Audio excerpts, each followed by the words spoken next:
Hi friends, welcome back to our channel. எல்லோரும் எப்படி இருக்கீங்க? எல்லோரும் நல்லா இருக்கீங்களா? இந்த நாள் எல்லாருக்குமே ஒரு இனிமையாக இருக்கட்டும். எல்லாருக்குமே ஹாப்பி மார்னிங். இன்றைக்கி நம்ம விளாகில் என்ன பார்க்க போகிறோம் அப்படின்னு பார்த்தீங்கன்னா, புடலங்காய் கறி பண்ணுறதுக்கு காஞ்சிபுரத்தில் புடலங்காய் எவ்வளோ ரேட்டுக்கு கிடைக்கிது அப்படின்னு சொல்லிட்டு இந்த விளாகில் பார்க்க போகிறோம்.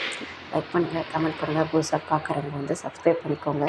இன்றைக்கி காஞ்சிபுரத்தில் 1 கிலோ புடலங்காவோட ரேட் பார்த்தீங்கன்னா 60 ருபீஸ்.